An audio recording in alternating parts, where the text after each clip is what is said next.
ለጥቂት ደቂቃዎች በተለያዩ ድርሳናት ላይ የሰፈሩ ለቅዱሳን የተደረጉ መገለጦችን መርሳት እንችላለን።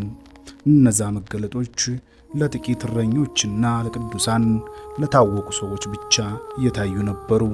ነገር ግን እነዚህ መገለጦች ለጥቂት ሰዎች ብቻ መሆናቸው ቀርቶ በመቶ ሺዎች ለሚቆጠር የተለያየ ሃይማኖት ተከታይ ሰዎች ቢሆንስ? ታሪኩ የሚከናወነው በሩቅ ዋሻ ውስጥ ሳይሆን በሚሊዮኖች በሚቆጠሩ ሰዎች መሃል በታላቅ ከተማ እምብርት ላይ በሚገኝ የቤተ ክርስቲያን ላይ ጉልላት ቢሆንስ? ምስክሮቹ ደግሞ ጥቂት አማንያን ሳይሆኑ 250 ሺህ የሚጠጉ ክርስቲያኖች፣ ሙስሊሞች፣ አምላክ የለም ባዮች፣ ሳይንቲስቶችና የሀገሪቱን ፕሬዝዳንት ጭምር ቢሆኑስ? ዛሬ በሰው ልጅ ታሪክ ውስጥ እጅግ ግዙፍና በብዙ ማስረጃዎች የተደገፈውን የእመቤታችንን በዘይቱን መገለጥ በዝርዝር እንደዚህ አቀረብኩላችሁ። አብራችሁን ቆዩ።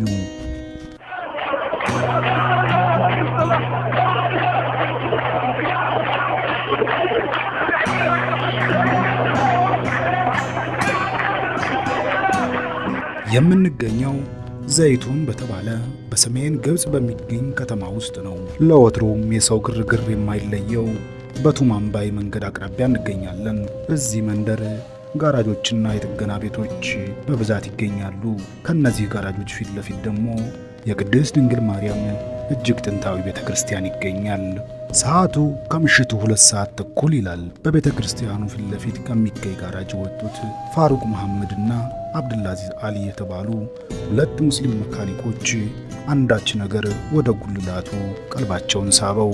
ፋሩቅ በጉልላቱ ላይ አንዲት ነጭ የለበሰች ሴት ተመለከተ። ልትዘል ያለች ሴት መስሎት እመቤቴ እባክሽን እንዳትዘይ ተጠንቀቂ ሲል መጮህ ጀመረ።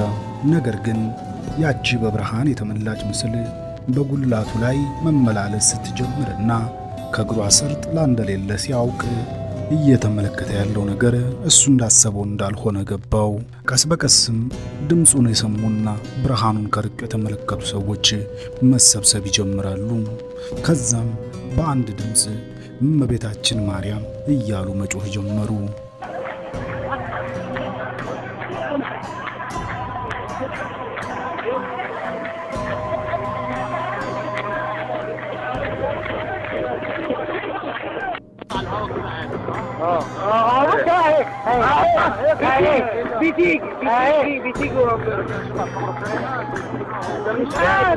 ይህንን እየተመለከቱ ሳለ ፋሩቅ አጥዋ በማግስቱ በጋንግሪን ምክንያት ሊቆረጥ የነበረው ጣቱ እመቤታችንን ባየበት በቆመበት ቅጽበት ሲፈወስ ተሰማው። ቀስ እያለም የሰው ቁጥር እጅጉን እየበዛ መጣ። ፖሊሶችና ሕግ አስከባሪዎች መጥተው አካባቢውን ለማረጋጋት በመሞከር ላይ ይገኛሉ።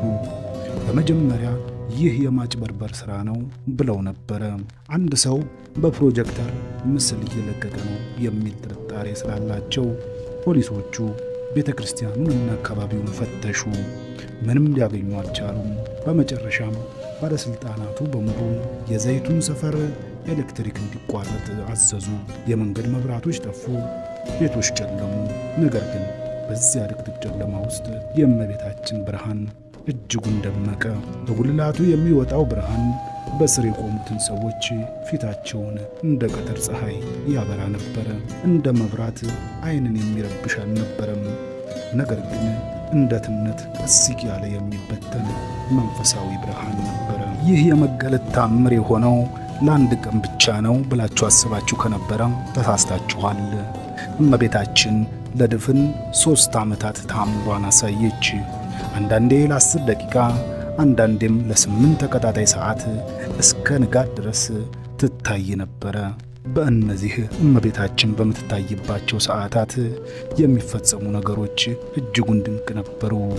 አንደኛ፣ የብርሃን ወፎች ክንፋቸውን ሳያርገበግቡ በከፍተኛ ፍጥነት የሚበሩ በመስቀል ቅርጽ የሚሰለፉና ድንገት አየር ላይ መቆም የሚችሉ የብርሃን ወፎች ወይም እርግቦች በሰማዩ ላይ ይታዩ ነበረ።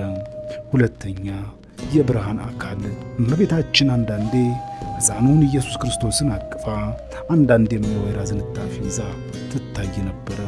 በጉልላቱ ላይ ስትመላለስ መጎናጸፊያዋና ልብሷ በሶስት አቅጣጫ በግልጽ ይታይ ነበረ። ሶስተኛ፣ የሰማያዊ ዕጣን መዓዛ። ምንም አይነት የሚታይ ምንጭ ሳይኖር ለኪሎ ሜትሮች የሚሸት ድንቅ የዕጣን መዓዛ አካባቢውን ይሞላውና ያውደው ነበረ።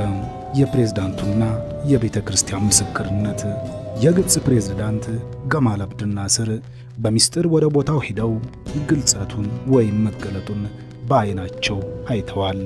በዚህም ምክንያት መንግሥት ለሕዝቡ እንዲመች ሲል በቤተ ክርስቲያኑ ፊት ለፊት የነበሩ ሕንፃዎች እንዲፈርሱ አድርጓል።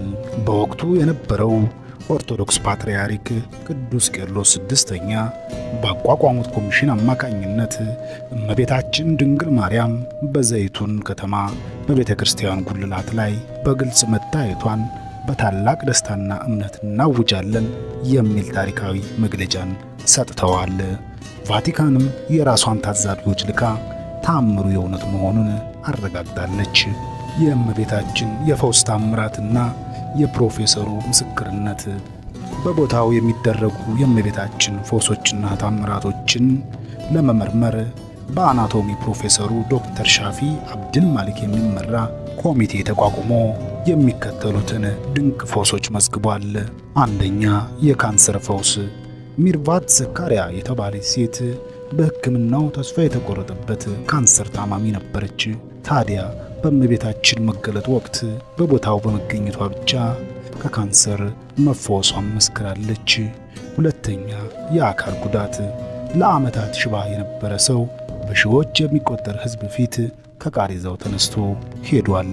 እመቤታችን ዘይቱን ለመረጠች ዝምታዋስ ምን ይነግረናል? ዘይቱን ማለት ወይራ ማለት ነው። በጥንቱ የቤተ ክርስቲያን ታሪክ እመቤታችን ከሄሮድስ በስደት በምትሸሽበት ዘመን ያረፈችበት ስፍራ ነው። በተጨማሪም በ1924 ዓመተ ምህረት ካሊል ኢብራሂም የተባለ ባለጸጋ ይህችን ሕንፃ ቤተ ክርስቲያን ሲያንጽ ቤተ ክርስቲያን እዚህ ቦታ ካነጽክ ከ50 ዓመት በኋላ እገለጣለሁ የሚል ቃል ከእመቤታችን ተቀብሎ ነበረ። እመቤታችን ያለችውን አትረሳምና ልክ በ50ኛው ዓመት ቃሏን ፈጸመች። እመቤታችን በተገለጠችባቸው በእነዚህ ተከታታይ 3 ዓመታት አንዲትም ቃል አልተናገረችም። ለምን? በጦርነትና በጥል ለታወከው ዓለም የእሷ መገኘት ብቻውን ሰላም ነበረ። እመቤታችን መገኘቴ መልእክቴ ነው የምትል ትመስል ነበረ። በመጨረሻም የእመቤታችን በዘይቱን መገለጥ በሳይንስ የማይካድን በፎቶግራፍና በቪዲዮ የተደገፈ እመቤታችን ለጥቂቶች ብቻ ሳይሆን ለዓለም ሁሉ እናት መሆኗን ያሳየችበት ድንቅ ታምር ነው። እጅግ የተወደዳችሁ ሆይ በሕይወታችሁ ጨለማ ሲከባችሁ፣ ተስፋችሁ ሲመነምን የዘይቱን እናት ብርሃን እንደምትሆንላችሁ አትዘንጉ።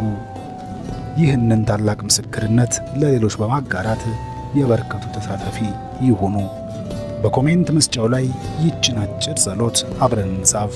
የብርሃን እናት ሆይ ዓለም ተስፋ ባጣችበት ጊዜ በሕይወታችን ጨለማ ውስጥ ብርሃንሽን አብሪልን። እግዚአብሔር ኢትዮጵያንና ሕዝቦቿን ይባርክ። ወስብሐት ለእግዚአብሔር።